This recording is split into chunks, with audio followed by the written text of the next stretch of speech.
Okay, guys, I'm back with another personality type breakdown. I haven't done one of these in a while. I'm going to try and do a shorter one because the other ones are like 20 minutes long, and I've got about like 5 minutes worth of clips, so I want to try and keep it short. I don't know how it's going to work out in reality, but I'm going to try.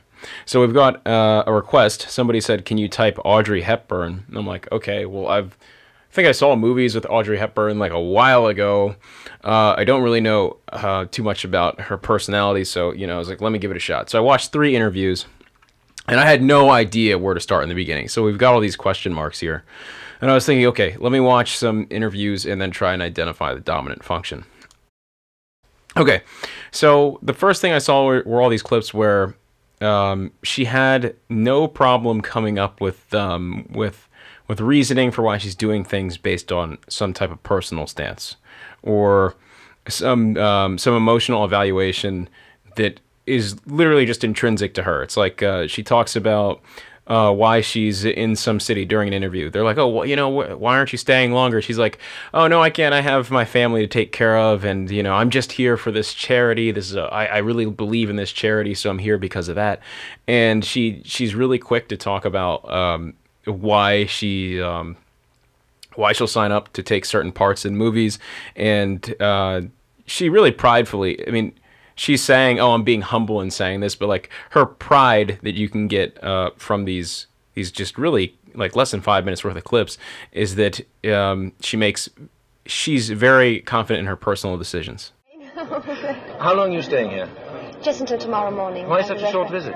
Well, because I only just left for the night and to come here and to aid this wonderful charity for muscular dystrophy, and I can't leave my young son any longer because he has no nurse at the moment, and my husband and a friend is there, but I must rush back. How is he? He's wonderful, thank you. Good. What is it that makes you decide one way or another? How do you know that the part is right for you? It's very hard to say. I just like it, or it doesn't strike me as anything I particularly would like to do. Does it ever boil down to just the business end of it? In other words, you say, is this a good in other thing words, business-wise? have I ever done a picture that I didn't like for the money? Yes, for the money. Never. No, I've never done that. Do you say to yourself, this is what I like and this is what I want to do, and is the decision yours, or does someone help you make the decision? I do follow my instincts. That's all I have to go by, because I do not have a great deal of experience. I don't have a great deal of knowledge. And a great deal of talent. I was born, thank you. I was born with my own instincts, which I try to stay true to, and you find so that far difficult? It's made me very happy. So Is it difficult in this business to stay true to your instincts? it's never been hard for me, and that's where I'm saying that humbly. I'm saying that I'm one, perhaps a rarely fortunate person, because I followed my instincts and they've brought me nothing but blessings and good fortune and terribly kind people to work with, and so far it's been all right. Okay, and then once you get over to, I thought this was cool. Once you got over to the extroverted feeling. I mean, sorry, extroverted thinking, not extroverted feeling. The extroverted thinking decisions where they were impersonal and they had to do with technical aspects of filmmaking. She was really, it was very, it was very stark contrast between those personal decisions where she's like, oh, I've never done I've never done a movie just because of the money. I've always done a movie that I've liked, and I just go based on how I feel and my instincts. And then when pressed on, not even pressed, when just asked lightly about like movies, she's like, oh, I can't tell you anything about it because I don't know about my production schedule. Or, I'm sorry about that. I don't know much about my production schedule. Or, oh, you can't ask me about the technical things because I'm not the producer, I'm not the director, I'm just an actor, and I don't know anything about that.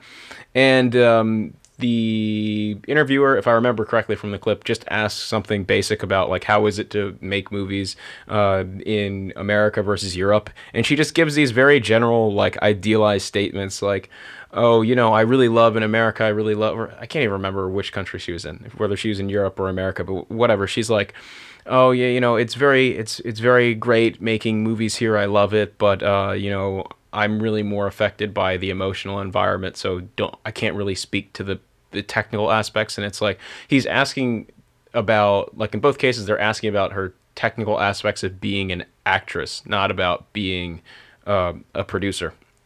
So I was like, okay, I would be all right saying that that's inferior extroverted thinking. What about your future plans? Any more pictures? I'm afraid I have none at the moment. That there are plans, but none of them have been decided on, so I have no titles of pictures to give you or anything. But we'll soon see. We've heard that American producers go over there to save money, and when it is all over with, perhaps they haven't saved that much money, that the working conditions are difficult. Tell us about it. How do you find it by comparison? Well, perhaps I'm not the right person to ask because I'm not a producer and I don't know about that side of the business. Where do you feel more comfortable? Let's put it that way, as a performer. I think it's too difficult a question to answer because as you know, I am a European and I was brought up over there and I have many friends and I know a lot of the people I work with and I adore working both places, and I'm not just trying to avoid answering your question. I've had, very happy times working in Paris or Rome, some of the great times doing the nun story in other Rome. words, some of the difficulties in production don't rub off. I think definitely that this is a place that is really geared for making motion pictures, and you have fewer Here in the United complications States, technically, yes. But I depend a great deal emotionally on the atmosphere when I work, on the people I work with, and I'm less aware of technical difficulties being an actress and not a director or an art designer or a producer. In other words, those things really don't bother you. And I've very sincerely, I've been very, very happy both in Europe and here. Tell me this. So that leaves us with the question of, okay, if we're gonna start and make this case that this person's a dominant introverted feeler, then we have to make the case for, in the auxiliary function, having extroverted sensation or extroverted intuition. So I only watched, let's say these 3 clips were probably less than 20 minutes. So I didn't find all of the functions, but I don't really think I needed to, because I saw this one clip, this one long clip, where I saw the interviewer ask something like, he's asking why do you think, he's asking for a speculation. She's asking why do you personally believe that things go awry in the movies, and why people the guy was asking about her ideas about these people's motivations for why they take parts, because she was like, for me, it's all an emotional thing, whether I like it or not. But person's like, okay, but let's think about what do you believe other people's where do you believe other people's mindsets are? So it's less of an emotional thing and more of just pure speculation. Why do you think that is? And I was like, okay, this could be seen as being this could be seen as an area of limit setting and control. So I wouldn't be